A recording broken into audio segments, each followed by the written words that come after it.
Olá, eu sou João Pedro, mais conhecido como Johnny Black, e sou uma das pessoas que controla aqui a barbearia da Barba Spot.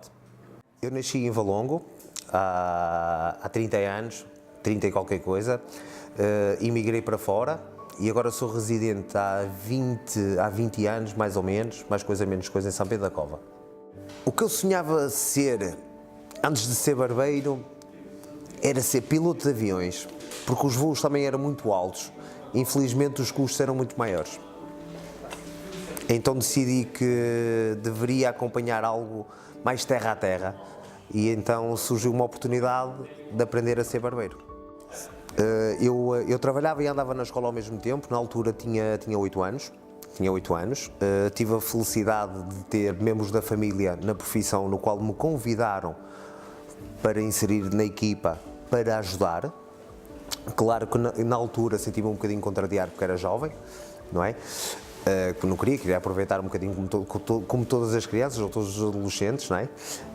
Infelizmente ou felizmente hoje em dia, tive o meu pai que fez bastante pressão, no qual me disse que eu deveria olhar para a vida dos meus primos, que eram barbeiros, que foram os meus professores, que eu poderia chegar um dia, talvez, ao nível deles. Então eu abdiquei da minha adolescência e da minha infância, por assim dizer, para aprender a arte, como se aprendia antigamente. Eu comecei a cortar cabelos a sérios quando tive um pequeno incentivo da parte de um familiar meu, no qual quis apostar a 100% em mim, porque achava que eu tinha bases para poder evoluir e avançar na profissão, e então tive que enfrentar consequências familiares ao fim e ao cabo. Porquê? Porque eu trabalhava com familiares meus e teria que ir trabalhar com familiares de familiares meus, e então iria abdicar de tudo aquilo que eles tinham apostado em mim, não é? O máximo que eu fiz foi ser sincero com os meus familiares, nos quais, lá está, foi mais uma barreira que eu tive que tomar, não é? Ficaram chateados comigo, não é? Mas acima de tudo apostei e apostaram em mim. E eu comecei nesta área, eu tinha 8 anos, quando dei este passo eu tinha mais ou menos 13 anos e saí da beira desta pessoa que apostou em mim, tinha 16 anos, como profissional. Eu fui para trabalhar para a Suíça, foi mais um passo importante na minha vida, no desenvolvimento da profissão, mas não o pensava assim na altura, ok? Eu estava muito bem, tanto financeiramente como a nível de trabalho. Estava muito estável, mas entretanto conheci alguém, mulher, não é? que estava na Suíça, residente lá, que me incentivou a ir, porque outras mentalidades, outras visões, não é? E eu como jovem, na altura tinha 17 anos,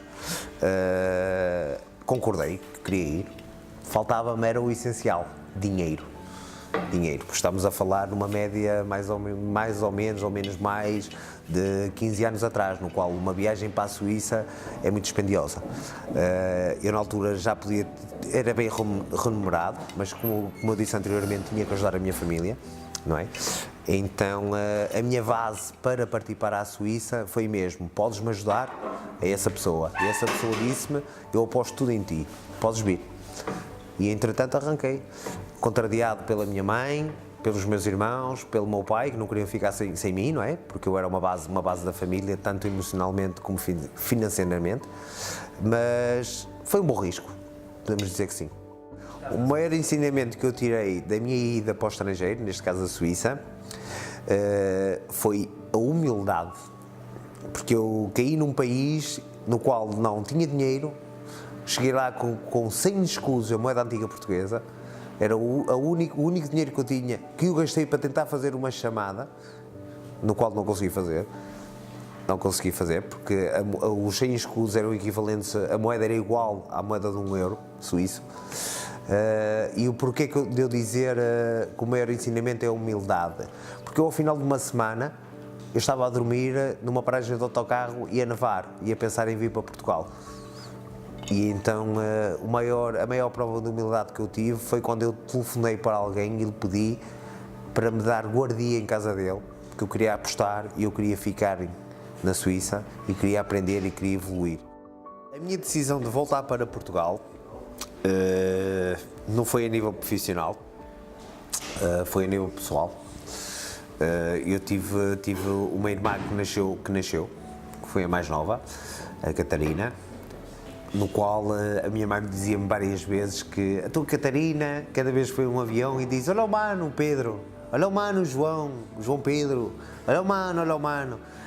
Ao final de um ano, isso começou-me a incomodar, porque eu fui dos principais incentivos para que a minha irmã viesse, não é? Porque a minha mãe já foi mãe da minha Catarina, que é a minha irmã, já muito tarde, aos 48 anos, 48, 47, e eu incentivei a minha mãe para a gente ter mais uma irmã, e então, derivado a todo tipo de comentário, o coração falou mais alto. O que diferencia a Barba Spot das outras joalherias é o ambiente. Foi aquilo que a gente, quando inaugurámos isto e criámos isto, queríamos criar uma diferença entre todos. E o entre todos não quer dizer que seja o corte, seja a barba, não é? Queríamos criar um local onde toda a gente que viesse, que ficasse e que quisesse ficar acima de tudo. Porquê? Porque não é só ficar pelo corte, que o corte é fixe, que o corte é bonito, porque o outro vai gostar, deixa de gostar, porque a barba está bem afeitada, deixa de estar. Não. O essencial é: eu vou lá porque eu gosto de fulano, eu gosto de cicrano, eu gosto de beber um café lá, eu gosto de jogar uma bilharada, compreendes? E então, ao fim e ao cabo, ao final de 2 anos de etapa no meio disto tudo, a finalidade que eu tenho é, acima de tudo, amizade.